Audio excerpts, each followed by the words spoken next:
Hi everyone. Hello alkanes पढ़ रहे थे हम लोग और उसमें से क्लासिफिकेशन देख रहे थे हेलो अल्केन्स का। कुछ क्लासिफिकेशन हम लोगों ने पढ़ा, जैसे primary hello alkane, secondary hello alkane, tertiary, allylic, vinylic, ऐसे करके। तो वे जो क्लासिफिकेशन थे वे इस आधार पे कि जो हेलोजन एटम होगा उस कंपाउंड में वह किस कार्बन से जुड़ा हुआ है। अब आगे का भी कुछ क्लासिफिकेशन है हेलो अल्केन्स में, जैसे geminal dihalides, geminal dihalides, geminal dihalides are those halogen compounds in which two identical halogen atoms are present at the same carbon atom। Geminal dihalides वैसे हेलोजन कंपाउंड्स हैं जिसमें दो आइडेंटिकल हेलोजन एटम एक ही carbon पे present होते हैं, जैसे CH3 C Cl ClH। ऐसा दो क्लोरीन एटम्स सेम कार्बन पे प्रेजेंट हैं।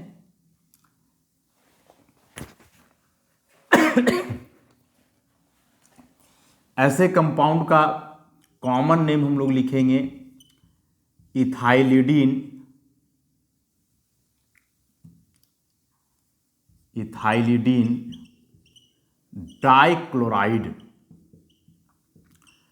और यदि IUPAC नाम की बात करें तो 1,1 डाइक्लोरो इथेन। एक ही कार्बन पे दो क्लोरीन एटम्स हैं तो 1,1 डाइक्लोरो और 2 कार्बन का इथेन। उसी प्रकार से यदि ऐसा कोई कंपाउंड हो, ऐसा, इसके कॉमन नेम की बात करें एन प्रोपाइलिडीन, एन प्रोपाइलिडीन डाइब्रोमाइड। और यदि IUPAC नाम की बात करें तो 3 कार्बन है, फर्स्ट कार्बन पे ही 2 ब्रोमीन है तो 1,1 डाइब्रोमो प्रोपेन। यही कंपाउंड यदि इस प्रकार से होता कि बीच वाला कार्बन पे 2 ब्रोमीन एटम्स होते, ऐसा, तो यह भी एक जेमिनल डाइहेलाइड है। और कॉमन नेम यदि इसका हम लोग लिखेंगे तो आइसोप्रोपाइलिडीन, आइसोप्रोपाइलिडीन डाइब्रोमाइड। और IUPAC नाम की बात करें तो सेकेंड कार्बन पे 2 ब्रोमीन है, 2,2 डाइब्रोमो और 3 कार्बन का प्रोपेन, ऐसा। तो यदि किसी कंपाउंड में 2 सेम हेलोजन एटम्स एक ही कार्बन पे प्रेजेंट हों तो ऐसे कंपाउंड को हम लोग जेमिनल डाइहेलाइड्स बोलते हैं। एग्जामिनेशन में क्वेश्चन क्या करता है कि ऐसे कोई 4 कंपाउंड्स दिए हुए रहेंगे और पूछता है कि इसमें से कौन एक जेमिनल डाइहेलाइड है। तो डेफिनेशन यदि हम लोग याद रखें कि 2 आइडेंटिकल हेलोजन एटम्स एक ही कार्बन एटम पे प्रेजेंट होंगे तो ऐसे कंपाउंड्स को जेमिनल डाइहेलाइड्स के नाम से हम लोग जानते हैं। अब जैसे जेमिनल डाइहेलाइड्स, उसी प्रकार से विसिनल डाइहेलाइड, जेमिनल डाइहेलाइड के जैसा ही विसिनल डाइहेलाइड्स। तो vicinal dihalides are those halogen compounds in which 2 identical halogen atoms are present at the adjacent carbon atoms। कि अगल बगल के 2 कार्बन पे 2 सेम हेलोजन एटम्स प्रेजेंट हों तो वैसे कंपाउंड को हम लोग विसिनल डाइहेलाइड्स के नाम से जानते हैं, जैसे CH2Cl और CH2Cl। ऐसा दोनों सेम हेलोजन एटम हैं, अगल बगल कार्बन पे हैं, एडजेसेंट कार्बन एटम पे। कॉमन नेम इथाइलिन डाइक्लोराइड, या फिर CH2 ग्रुप को मिथाइलिन बोलते हैं। तो 2 CH2 है तो डाई मिथाइलिन डाइमिथाइलिन डाइक्लोराइड, यह भी इसका कॉमन नेम ही हुआ। और IUPAC नेम की बात करें तो 1,2, तो हो जाना है 1,2 डाइक्लोरो इथेन। ऐसा उसी प्रकार से यदि हम लोग ऐसा कोई कंपाउंड लिखें CH3 CHBr CH2Br, ऐसा, तो यहाँ भी दो सेम हेलोजन एटम्स अगल बगल कार्बन एटम पे प्रेजेंट है, एडजेसेंट कार्बन एटम पे, तो यह भी एक विसिनल डाइहेलाइड हुआ। और यदि बात करें इसके कॉमन नेम की तो प्रोपाइलीन डाइब्रोमाइड, प्रोपाइलीन डाइब्रोमाइड। और IUPAC नाम लिखेंगे 1, 2, 3, तो 1,2 डाइब्रोमो, 3 कार्बन का हुआ प्रोपेन, 1,2 डाइब्रोमो प्रोपेन। तो जेमिनल और विसिनल, जेमिनल में क्या बताया हमने कि दो आइडेंटिकल हेलोजन एटम्स एक ही कार्बन पे होंगे, और विसिनल में दो identical halogen atoms adjacent carbon पे होंगे। उसी प्रकार से अगला क्लासिफिकेशन इसमें है हेलोजन कंपाउंड्स में, हेलोअल्केन्स में, पॉलीमिथाइलिन डाइहेलाइड, या उसी को टर्मिनल डाइहेलाइड्स बोल सकते हैं। पॉलीमिथाइलिन डाइहेलाइड्स, या इसी को हम लोग टर्मिनल डाइहेलाइड्स के नाम से जानेंगे, टर्मिनल डाइहेलाइड्स। तो टर्मिनल डाइहेलाइड्स और polymethylene dihalides are those halogen compounds in which two identical halogen atoms are present at the terminal carbon atoms. Terminal मतलब जो दोनों किनारे वाले कार्बन एटम्स होंगे उनमें दो सेम हेलोजन एटम प्रेजेंट रहे, तो ऐसे कंपाउंड को हम लोग पॉलीमिथाइलिन डाइहेलाइड्स या टर्मिनल डाइहेलाइड्स के नाम से जानेंगे। जैसे CH2I, फिर CH2, यहाँ भी CH2I, ऐसा। CH2 ग्रुप को मिथाइलिन ग्रुप बोला जाता है। टोटल 3 CH2 हैं, मतलब 3 मिथाइलिन ग्रुप्स हुए, तो कॉमन नेम लिखेंगे ट्राइमिथाइलिन, ट्राइमिथाइलिन, और 2 आयोडीन है तो डाइआयोडाइड, ट्राइमिथाइलिन डाइआयोडाइड। IUPAC नाम लिखें तो 1,3 डाइआइडो और 3 कार्बन का प्रोपेन, 1,3 डाइआइडो प्रोपेन, ऐसा हम लोग लिखेंगे। इसी में एक कंपाउंड यदि रहे CH2Br, CH2 का होल 4 CH2Br, ऐसा कोई कंपाउंड हो, तो इसमें भी दो identical halogen atoms terminal carbon atoms पे प्रेजेंट हैं, तो यह भी एक पॉलीमिथाइलिन डाइहेलाइड हुआ। और टोटल CH2 ग्रुप जो इसमें है 4, एक इधर 5 और एक 6, तो टोटल 6 मिथाइलिन ग्रुप, तो इसका नाम हम लोग लिखेंगे हेक्सामिथाइलिन, हेक्सामिथाइलिन डाइब्रोमाइड।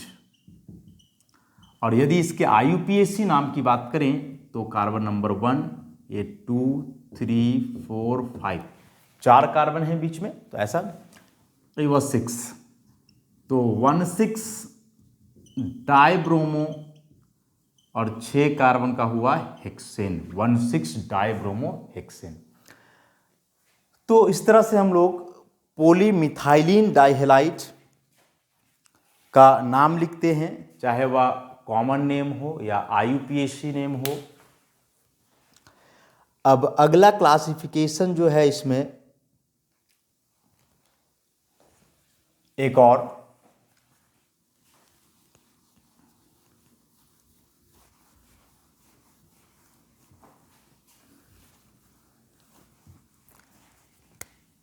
पर हेलो कंपाउंड्स, पर hello compounds. So per halo compounds are those halogen compounds in which all the hydrogen atoms are replaced by substituted bye halogen atoms. कि जैसे मान लो 2 कार्बन का अल्केन है इथेन, ऑब्वियसली उसमें 6 hydrogen atoms होंगे। यदि वे 6 का 6 हाइड्रोजन एटम्स रिप्लेस्ड कर गए हों हैलोजन एटम के द्वारा, और ऑब्वियसली वे सारे हैलोजन सेम होंगे, तो ऐसे कंपाउंड्स को हम लोग पर हैलो कंपाउंड्स के नाम से जानेंगे। तो जैसे ऐसा कोई कंपाउंड हो इस तरह का, तो नाम लिखेंगे पर क्लोरोइथेन। पर क्लोरोइथेन। तो इथेन का मतलब हुआ 2 कार्बन, एएनई मतलब ऑब्वियसली सिंगल बॉन्ड होगा कार्बन कार्बन के बीच, और यहां जो लगा हुआ है पर, इसका मतलब हुआ कि इथेन में जितने भी हाइड्रोजन एटम्स थे वे सारे हाइड्रोजन एटम्स रिप्लेस्ड कर गए हैलोजन के द्वारा। तो हैलोजन में कौन सा हैलोजन के द्वारा? क्लोरीन के द्वारा। आईयूपीएसी नाम लिखेंगे तो 1 2 3 4 5 6 टोटल 6 हाइड्रोजन एटम्स हैं। तो हेक्सा 6 हैलोजन एटम माने क्लोरीन, हेक्सा क्लोरो और 2 कार्बन का इथेन। तो पर क्लोरोइथेन या हेक्सा क्लोरोइथेन, इसमें नंबरिंग की आवश्यकता नहीं है क्योंकि 2 कार्बन है, दोनों कार्बन में equal number of halogen atoms है, वे भी आइडेंटिकल।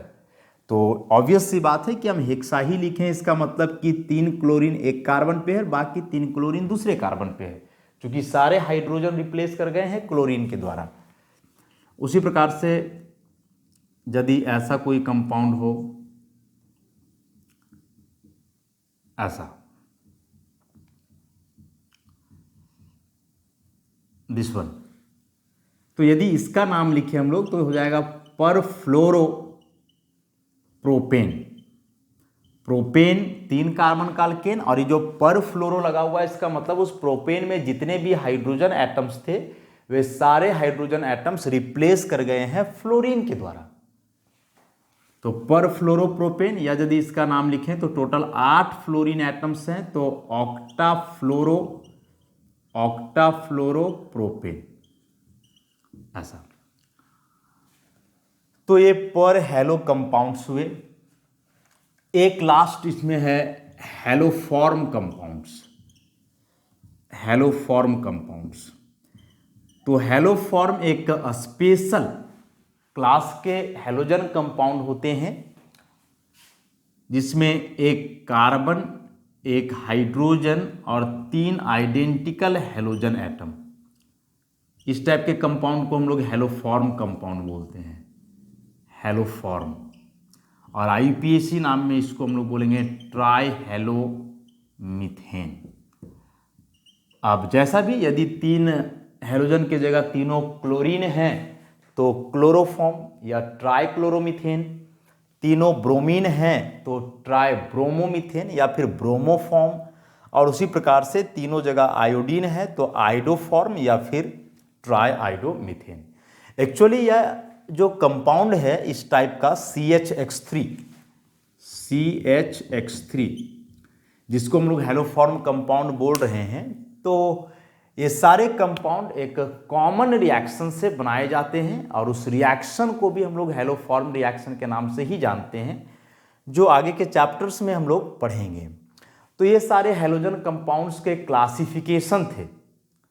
सबसे पहले हैलोजन एटम जिस कार्बन पे प्रेजेंट है उस कार्बन के नेचर पे, primary, secondary, tertiary, allylic, vinylic. फिर हैलोजन एटम का पोजीशन वगैरह, जेमिनल, विसिनल, उसके बाद फिर आया पॉलीमिथाइलिन, पर हैलो कंपाउंड्स, और लास्ट में हैलोफॉर्म कंपाउंड्स। तो इस तरह से अलग अलग कैटेगरी में जो है हैलोजन कंपाउंड्स को रखा गया है। इसमें से कुछ क्लास काफ़ी इम्पॉर्टेंट हैं क्लासिफिकेशन में, जैसे हैलोफॉर्म कंपाउंड ही हैं, तो ये बहुत ही इम्पॉर्टेंट कंपाउंड है।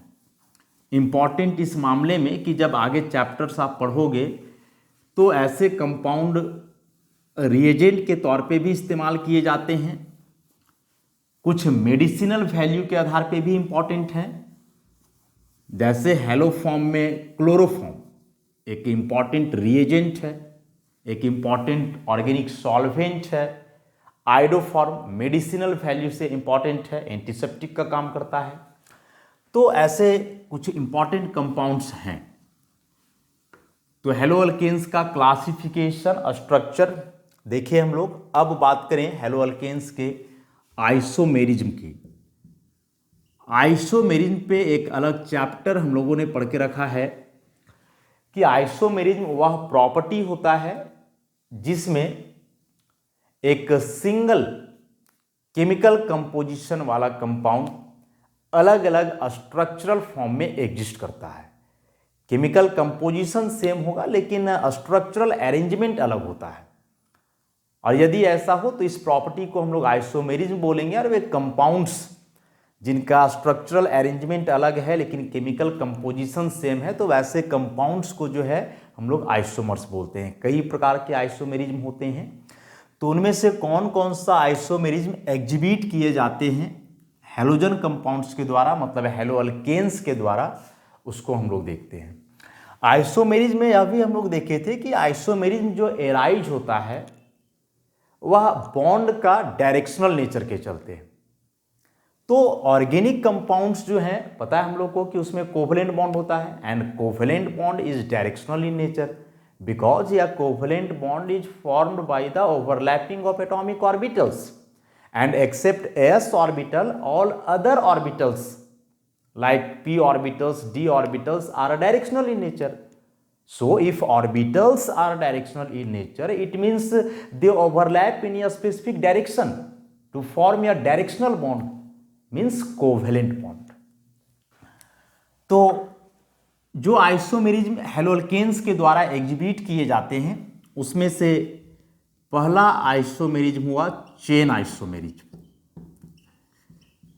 चेन आइसोमेरिज्म, तो चेन आइसोमेरिज्म एराइज तब होता है जब कार्बन चेन का अलग अलग अरेंजमेंट पॉसिबल हो, और कार्बन चेन का अलग अलग अरेंजमेंट जनरली तब पॉसिबल होता है जब उस कंपाउंड में 4 या उससे अधिक कार्बन एटम्स प्रेजेंट हों। तो जैसे हम लोग बात करें क्लोरोब्यूटेन की, ऐसा क्लोरोब्यूटेन, इसी में जो इसका दूसरा अरेंजमेंट बनाया जा सकता है वह कुछ इस प्रकार से CH3 CH2 CH Cl CH3 ऐसा, या चेन आइसोमर्स नहीं हुआ, इसको ऐसे हम लोग लिखेंगे CH3 और यहाँ CH2Cl ऐसा। तो ये दो कंपाउंड का जो केमिकल कंपोजिशन है सेम है, 4 कार्बन 9 हाइड्रोजन 1 क्लोरीन।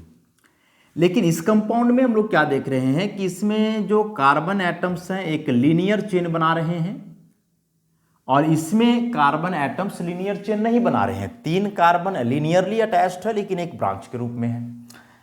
नाम की बात करें तो यह N butyl chloride common name के आधार पे, and this one is isobutyl chloride. This one is isobutyl chloride. So these two compounds have same chemical composition C4H9Cl, but they have different structural arrangements, and these different structural arrangements are due to the different arrangements of carbon chain. ये जो दो अलग अलग structures हैं ये mainly carbon chain का अलग अलग अरेंजमेंट के चलते हैं, तो ये कहलाएंगे एक दूसरे के chain isomers. So these two compounds are chain isomers of C4H9Cl। Next isomerism, chain isomerism के बाद देखो एक बात यह भी ध्यान में हम लोग रखेंगे कि जो आइसोमर्स होते हैं माने सेम केमिकल कंपोजिशन लेकिन अलग अलग स्ट्रक्चरल अरेंजमेंट, वे जनरली इंटर कन्वर्टिबल होते हैं। जनरली, हमेशा नहीं, मतलब आप N ब्यूटाइल क्लोराइड को आइसोब्यूटाइल क्लोराइड के तरफ ले जा सकते हो, बदल सकते हो, आइसोब्यूटाइल क्लोराइड को N ब्यूटाइल। जनरली सारे आइसोमर्स को ऐसे इंटर कन्वर्ट करना पॉसिबल नहीं है, लेकिन जनरली ऐसा होता है। तो कन्वर्सन जब आगे चैप्टर में हम लोग बनाएंगे तो उस समय इसको हम लोग देखेंगे। नेक्स्ट सेकेंड में है पोजीशन आइसोमेरिज्म।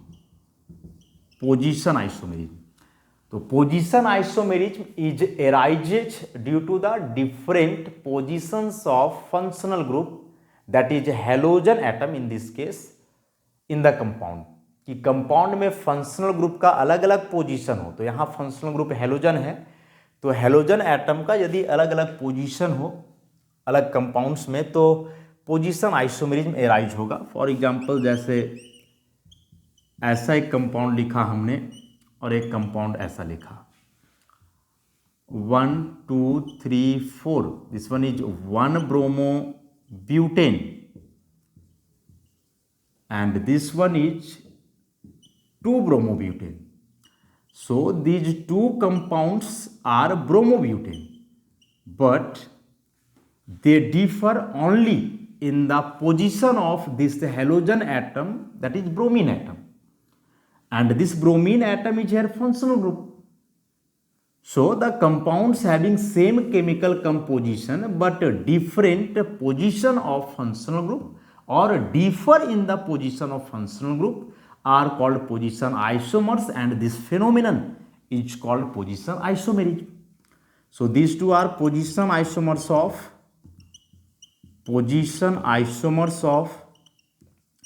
C4H9Br. अच्छा, तो ऐसे दो isomerism, chain isomerism, position isomerism. इसके बाद एक और आइसोमेरिज्म जो हेलोअल्केन के द्वारा एग्जिबिट किया जाता है वह है स्टीरियो आइसोमेरिज्म। और स्टीरियो आइसोमेरिज्म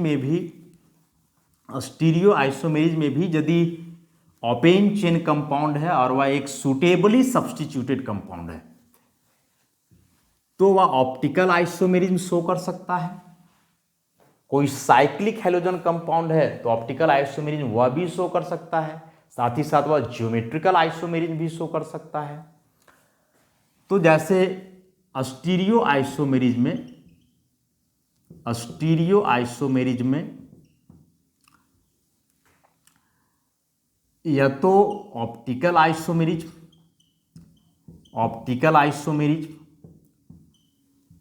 या फिर ज्योमेट्रिकल आइसोमेरिज्म।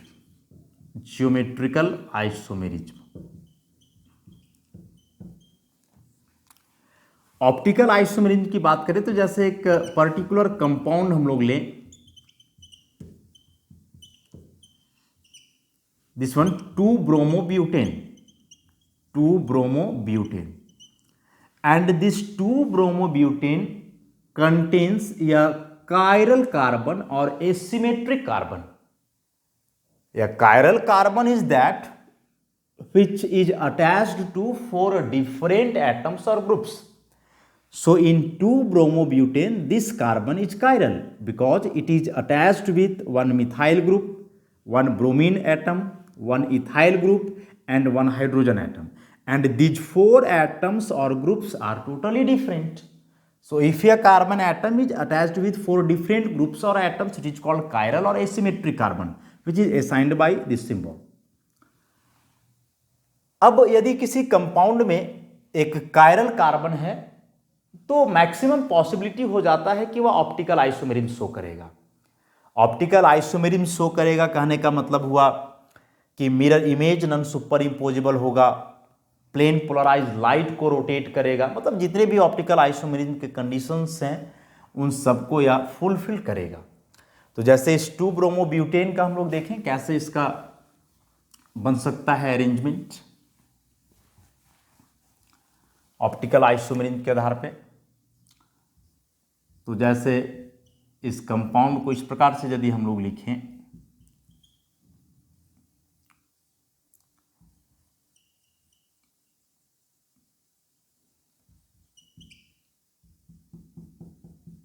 ऐसा, this one is chiral carbon, bromine is attached with wedge line which indicates that it present above the plane of molecule.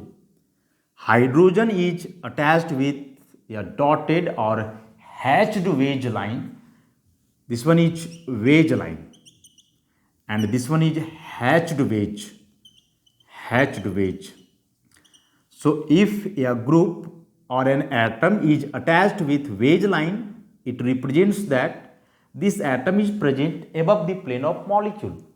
And if an atom or group is attached with a hatched wedge line, it indicates that this atom or group is present below the plane of molecule. And these two groups which are attached with normal bonds indicate that these two groups are in the plane of molecule. So if we place this molecule in front of mirror, we got its mirror image which is non-superimposable. This one CH3 H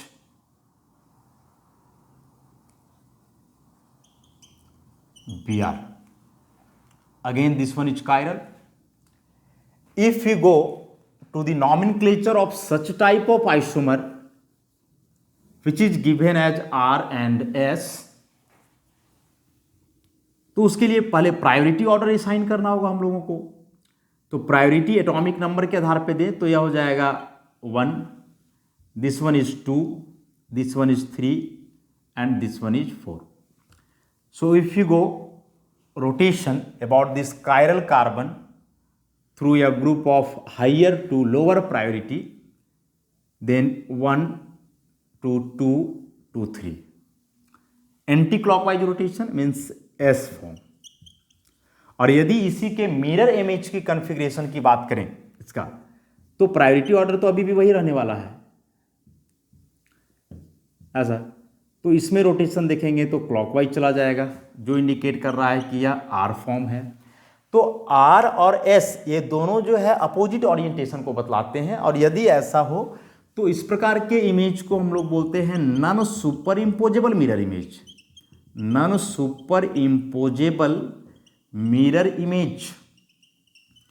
और यदि non superimposable mirror images हो तो ऐसे compounds एक दूसरे के enantiomers कहलाएंगे. And enantiomers are optically active compound. Optically active compound it means its optical isomerism. लेकिन इसके लिए कंडीशन हुआ, सारे हैलोजन कंपाउंड्स ऐसा एग्जिबिट नहीं करेंगे. मेन कंडीशन उसमें हुआ कि एक एसिमेट्रिक या कायरल कार्बन हो, mirror image non super imposable हो. और mirror image non super imposable होने के कई फैक्टर है, उनमें प्लेन ऑफ सिमेट्री वगैरह ना हो, जो डिटेल से हम लोग आइसोमेरिज्म चैप्टर में पढ़े हैं. अब ऑप्टिकल आइसोमेरिज्म के बाद ज्योमेट्रिकल आइसोमेरिज्म की बात करें तो ज्योमेट्रिकल आइसोमेरिज्म एक नॉर्मल हेलो अल्केन तो एग्जिबिट नहीं करेगा, लेकिन हाँ यदि वह हेलो अल्कीन हो या कोई साइक्लिक हेलोजन कंपाउंड हो तब ज्योमेट्रिकल आइसोमेरिज्म शो कर सकता है. जैसे इस प्रकार का कोई कंपाउंड लें हम लोग, ClCH3 ClCH3, और इसी का एक दूसरा अरेंजमेंट यदि बनाया जाए ClCH3 CH3Cl ऐसा, तो क्या है कि यह जो रिंग है साइक्लोप्रोपेन का रिंग, यदि इसको एक प्लेन माने तो यह जो बॉन्ड है इस कार्बन में ऐसा है. उसी प्रकार से बगल में जो बॉन्ड है यहाँ ई भी ऐसा है इस प्रकार से. अब यहाँ देख लें, यदि इसके अरेंजमेंट को हम लोग देखें तो ये देखो दोनों का कैप जो है नीचे की तरफ है, मतलब सेम साइड है. तो ऐसे अरेंजमेंट को हम लोग सिस बोलते हैं. लेकिन इसी को यदि ऐसे दिखला दें, एक का कैप ऊपर एक का कैप नीचे अपोजिट साइड, तो इसको ट्रांस बोला जाता है. तो उस आधार पे यदि इसका हम लोग लिखें तो यह सिस फॉर्म हुआ और यह ट्रांस हुआ. IUPAC नाम यदि इस आधार पे लिखें तो यह 1 2 3, तो सिस 1,2 डाइक्लोरो साइक्लोप्रोपेन, और इसका यही नाम होगा, बस सिस की जगह क्या लगेगा ट्रांस. या फिर कोई हेलो अल्कीन के फॉर्म का हो, मतलब जैसे इस तरह का कंपाउंड हो BrCH double bond C BrH, या फिर इसी का दूसरा अरेंजमेंट बनाए यदि BrHH, तो दो आइडेंटिकल ग्रुप, चाहे दोनों हाइड्रोजन हो चाहे दोनों हेलोजन हो, डबल बॉन्ड के सेम साइड हैं तो लगने वाला है सिस. तो this is cis dibromo ethene and this one is trans dibromo ethene. अब इस केस में 1,2 डाइब्रोमो लिखने की आवश्यकता नहीं है, क्योंकि आप सिस और ट्रांस लिखे हो, इसका मतलब हुआ कि ये दोनों हैलोजन अलग अलग एटम पे ही प्रेजेंट है। एक ही एटम पे दोनों रहेंगे तो ही नहीं सकता है। ऐसा यदि हो Br और इस H को यहाँ लगा देंगे तो यह कंपाउंड ज्योमेट्रिकल आइसोमेरिज्म शो करेगा ही नहीं। तो यह सिस और ट्रांस का मतलब ही हो गया कि वे अगल बगल के कार्बन पे प्रेजेंट हैं। हाँ, 2 से ज़्यादा कार्बन रहेगा तब वहाँ नंबरिंग की आवश्यकता पड़ेगी। तो ये सभी एक दूसरे के ज्योमेट्रिकल आइसोमर्स कहलाएंगे, ज्योमेट्रिकल आइसोमर्स कहलाएंगे। तो यह था आइसोमेरिज्म, हेलोअल्केन का। स्ट्रक्चरल आइसोमेरिज्म भी एग्जिबिट किए, जिसमें 2 रहा, चेन आइसोमेरिज्म और पोजीशन आइसोमेरिज्म, और फिर स्टीरियो आइसोमेरिज्म भी एग्जिबिट किए। लेकिन स्टीरियो आइसोमेरिज्म सारे हैलोजन कंपाउंड से एग्जिबिट नहीं कर सकते हैं। ऑप्टिकल एक के लिए कंडीशन था कि उसमें कायरल या एसिमेट्रिक कार्बन हो, और ऐसे ज्योमेट्रिकल आइसोमेरिज्म के लिए या तो ऐसा साइक्लिक सिस्टम हो, उसमें भी एक सुटेबल सब्स्टिट्यूशन हो, मतलब जो ग्रुप जुड़े हुए हों प्रॉपर हों, या फिर ऐसे डबल बॉन्ड हो तब। तो इस तरह से आज इंट्रोडक्शन पार्ट जो है पूरा इस देखे हम लोग हेलोअल्केन का। नेक्स्ट क्लास से जो है हम लोग हेलोअल्केन्स के प्रिपरेशन की बात करेंगे कि कौन कौन से कॉमन मेथड्स हैं हेलोअल्केन बनाने का। तो आज के लिए इतना ही, बाकी नेक्स्ट क्लास में डिस्कस करेंगे। धन्यवाद।